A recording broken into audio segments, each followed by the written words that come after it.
All right, good day, everybody. What a busy day. But today is Wednesday, June the 8th, 2022. A lot in the news today. A couple of things very concerning to me, and I want to bring it to your guys' attention and highlight it to you. So today's headline hits with LW is brought to you by that Patriot owned business.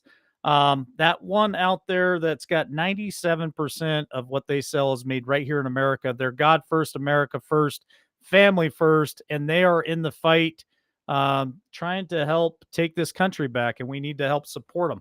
And we could talk about that more tomorrow. But if you guys want to check it out, you can go to lwnfliptheswitch.com and we'll be in contact with you. All right, let's hit the headlines. Oh, my goodness. Here we go. Joel Osteen's church service disrupted when abortion activists stripped to underwear. My body, my choice. A shocking scene unfolded at Lakewood Church on Sunday in Houston, Texas, when Pastor Joel Osteen was interrupted by shouting abortion activists. Three people with a group called Texas Rise Up for Abortion Rights stood and began yelling as others around them watched in disbelief. They stripped down to their underwear, and the entire protest was caught on camera. As attendees took their seats, a young woman stood up and tore off her dress, revealing a bra with green handprints on it, and said, "It's my body, my effing choice." Two others next to her also joined the protest, yelling, "Overturn Roe, hell no."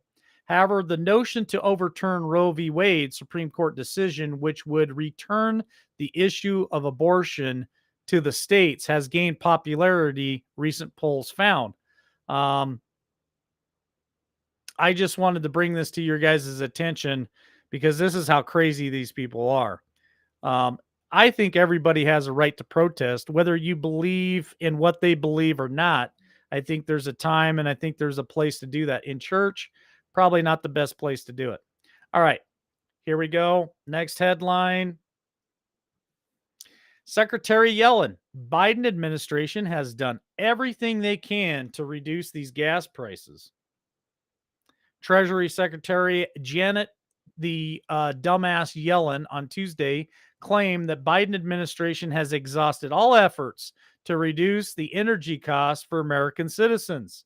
Gas soared to its 10th day exclusive record of $4.91 a gallon on Tuesday. Prices have been more than double since former President Donald Trump has left office. But yet the Biden administration has done everything, folks, everything they possibly can to reduce these prices. Speaking at the Senate Finance Committee, Yellen said the administration has done everything they can do to reduce energy prices. Yellen did not mention Biden's war on American energy, though, which includes driving up private and public financing costs for oil drilling, halting drilling on public lands, and canceling the Keystone Pipeline. She just conveniently forgot about all of that. Because why? Because they're blaming everything on Putin and on Russia. Instead, Yellen claimed that the energy price shocks were due to the sickness, the pandemic, and the war in the Ukraine. So this is just another one of the Democrats out there, another one of the administration who really don't give a damn about us. They're going to blame everybody but themselves. They are in complete denial, and I don't even think it's denial. It's part of their plan. This is the game plan that they have, and this is the propaganda that they're going to continuously spin. Now, here's my problem. Communist News Network, think of how many millions of Americans on the left watch that each and every day. That's where they get their news. That's where they get their facts. That's where they find their truth. And these people right here are spinning this nonsense on CNN, on CBS, on NBC, on ABC, on Fox News even at times. And they believe everything that they hear. They believe that it's not the the Obama administration, the Biden administration's fault for the high gas prices. they're going to believe that it is Putin's fault, that it's Ukraine's fault, that it's the pandemic's fault, that it's Trump's fault, that it's the conservatives' fault is the reason why the high gas prices are here in America. These people won't plug into reality. They need to unplug from the fantasy land that they're listening to and plug into reality. Here's one other. Democrat senator says that gas prices don't matter to her as millions impacted by record high prices. Democrat Senator Debbie Stabenow. I don't know if I pronounced the last name right. I don't really care because this lady is a twit. For those of you in Michigan, listen to what your senator has to say about high gas prices. She said that the gas prices don't matter to her because she drives an electric vehicle, while millions of Americans feel the financial burden of record high gas prices. She also makes the remarks Tuesday at the Senate Finance Committee hearing about President Joe Biden's fiscal year of 2023. So as they're starting to put together the budget for 2023, she don't care about the high gas prices. She makes a statement, quote, on the issue of gas prices, after waiting for a long time to have enough chips, meaning money, in this country to finally get my electric vehicle. I got in it and I drove from Michigan to here this last weekend and went by every single gas station, and it didn't matter how much the gas prices were to me, she said. So there you go. These are the people that are creating policies here in America for you, the people of Michigan. You are their constituents. You are the ones that voted for these people. And I'm not specifically naming you listening to this program today because I know that none of you voted for this lady. I'm talking about your neighbors. I'm talking about your friends. I'm talking about your family members that are Democrats. They voted her in, and this is how she looks at the situation. It doesn't matter to her. She don't care. She's got an electric car. We should all have electric cars. But here's my question for Senator from Michigan. How are you going to charge that electric car? You're going to need fossil fuels, dipshit. All right, here we go. Here's the next one. Fact check. Establishment media say the economy is awesome. Claim. This is their claim. This is the best economy in decades. So Axis ran a story called America's Hidden Boom. It argued that the U.S. economy is doing extraordinarily well. Yeah, I didn't stutter that time. I definitely read it word for word. The U.S. economy is doing extraordinarily well. The bottom line, things haven't been as good for so many in decades. Dean Baker, as the Center of Economic and Policy Research, told the New York Times. This is, quote, we'd have to go back to the late 1990s to find a similar area. Before that would have to be the 1960s.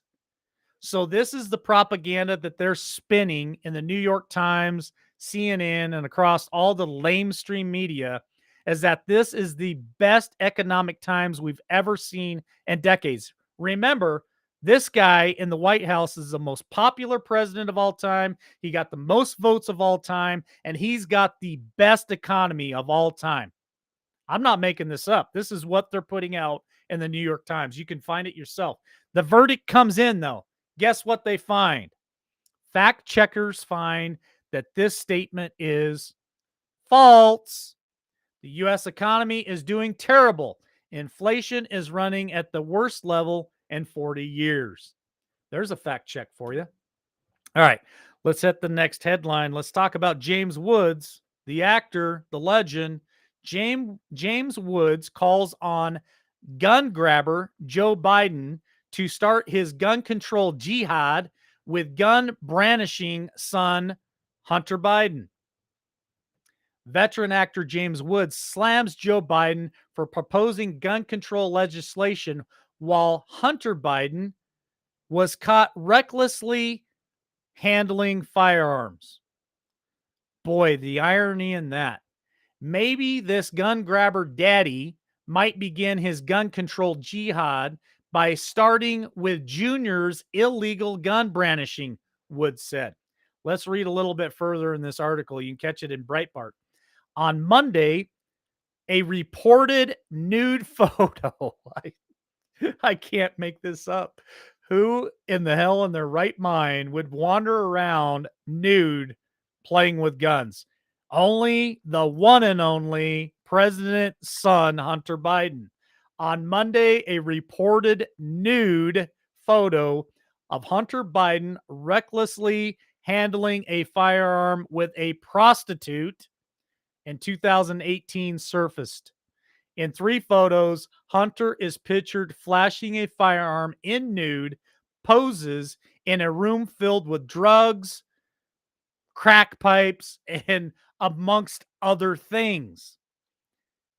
The irony in this, folks, Hunter's loose handling of the firearm comes on Biden on his Thursday proposal, 7 gun control measures. The policy ideas include enacting a safe storage law, strengthening background checks, and creating red flag laws. So here you go.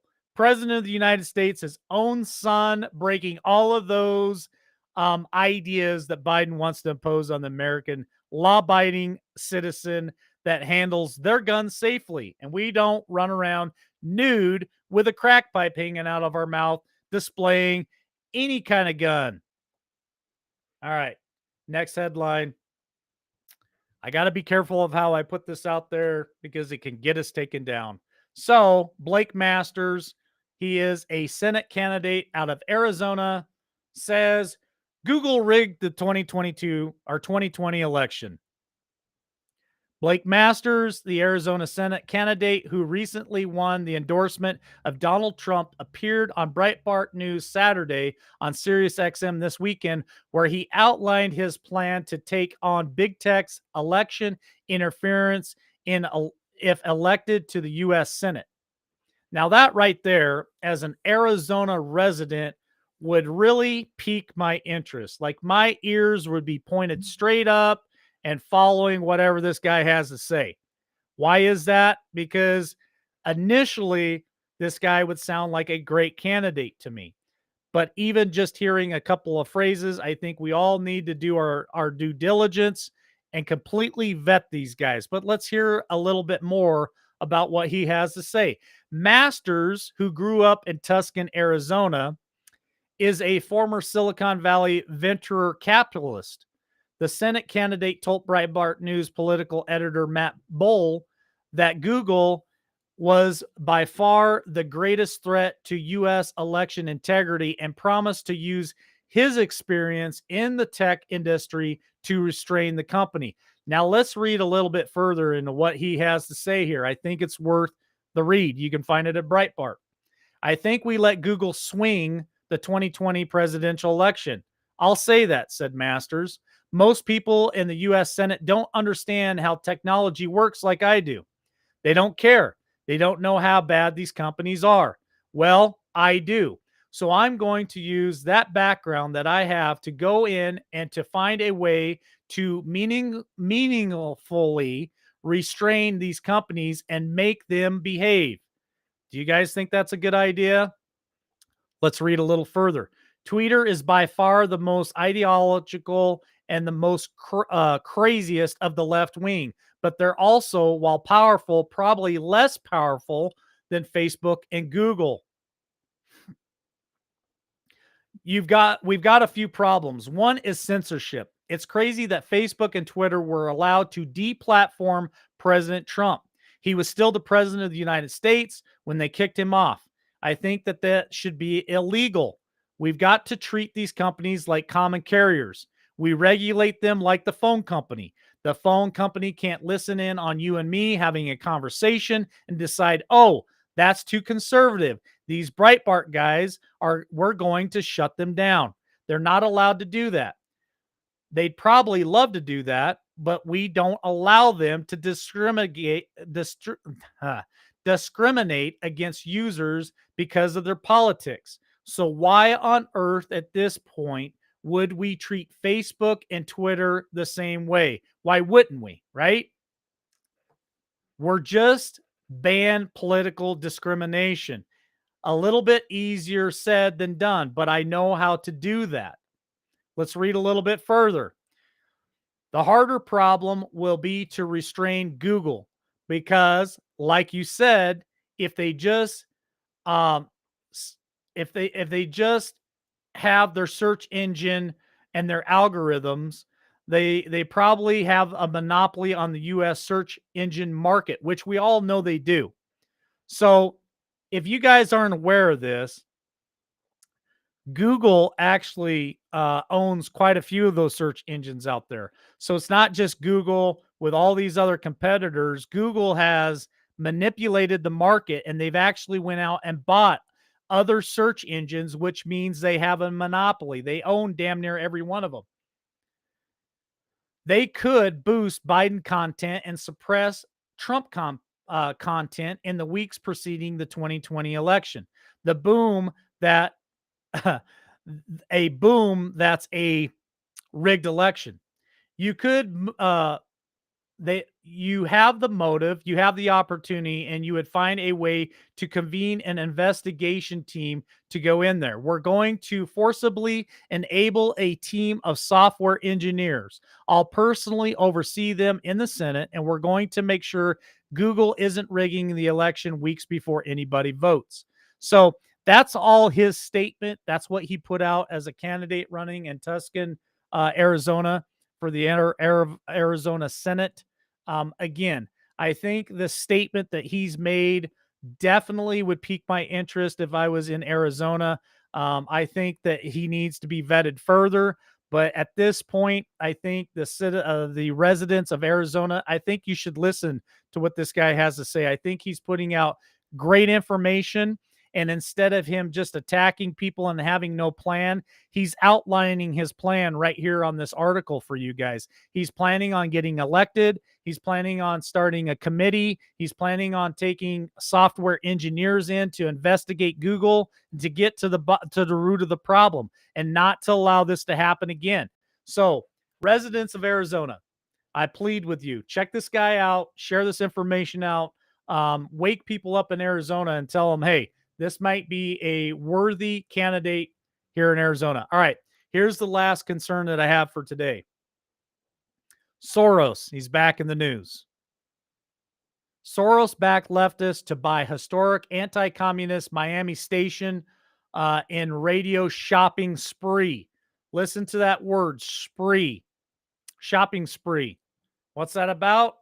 Well, the Vision television conglomerate has made a deal with left-wing coalition financed in part by George Soros to purchase 18 Spanish language radio stations around the country, reports revealed this week, including historic anti-communist Miami station Radio Malibu, or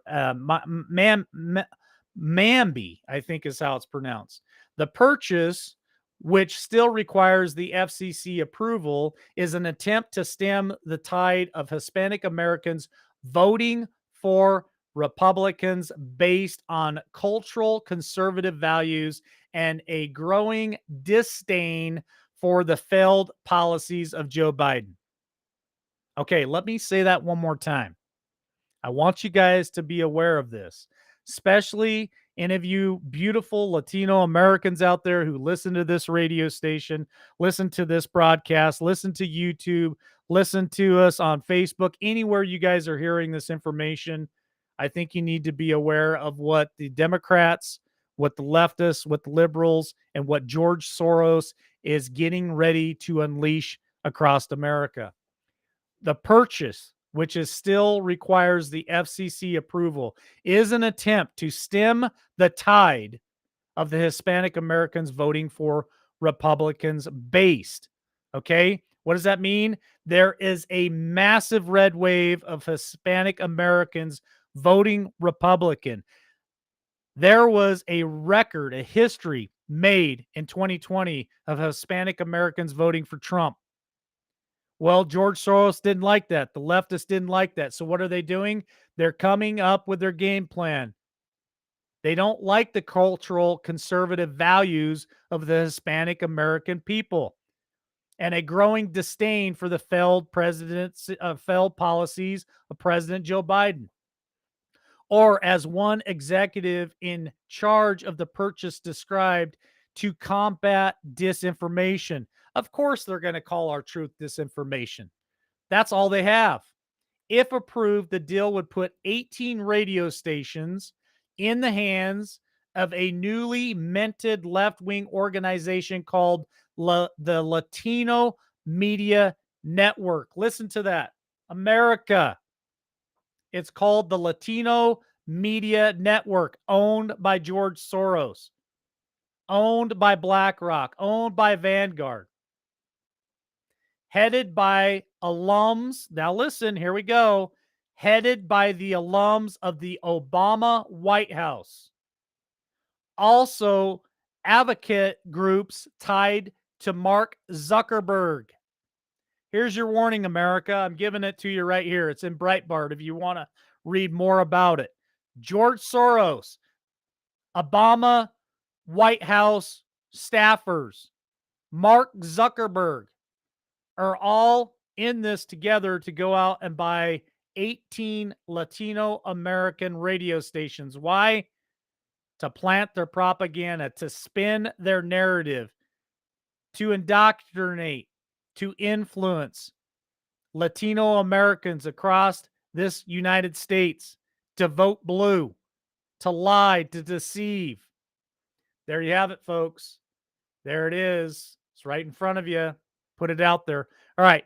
Thanks for joining us for Headline Hits. I'll be back at 3 p.m. Eastern Standard Time on Podbean for live Podbean if you guys want to jump over there and listen to that. And then I'll be back later tonight. I got two special guests.